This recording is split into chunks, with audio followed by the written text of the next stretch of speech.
XFM Express Balita. Express Balita FM Report.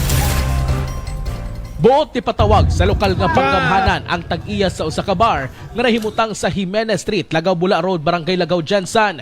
Human ang laing viral video sa duha ka lalaki nga nagsinumbagay ni nakalabayng adlaw. Makita sa viral video ang usa ka lalaki nga walay sulob nga sanina pang taas nga nag-abante atras sa dalan nga daw nang hagit sa mga tao gikan sa pikas kampo. Madunggan usab sa video nga ang nasampit nga lalaki ang nanipa matud pa og motor og dadanyos. Human sa pipila ka minuto nga pagtuyok-tuyok ni inito nga sa dalan, kalit itugpa sayang nawong ang kinumo sa usa ka lalaki pinaagi sa kusog nga right hook with matching lupad-lupad nga gitawag sa uban nga Superman punch. Diin madunggan gayod sa video ang kusog nga pagsumbag kaniya.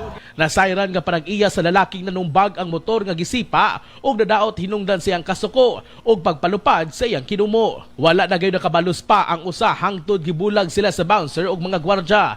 Taod-taod niabot ang kapulisan og gipangkarga ang duruha sa patrol car. Tungod niini, buot ipatawag sa lokal nga panggamhanan ang tag-iya sa bar tungod sa sunod-sunod nga kagubot nga nahitabo. Actually gabi nakita nato na ang maong report o nag-advise ta sa committee chairman sa Peace and Order, Councilor Atendido with council, ingon ko sa ilaha nga ipatawag nila ang maong tag-iya sa bar.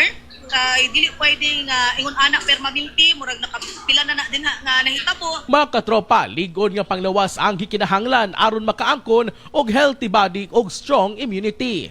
Mag-Santon Plus Gold Herbal Capsule na adlaw-adlaw.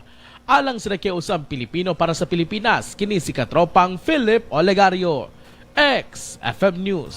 XFM Report. Balitang Regional.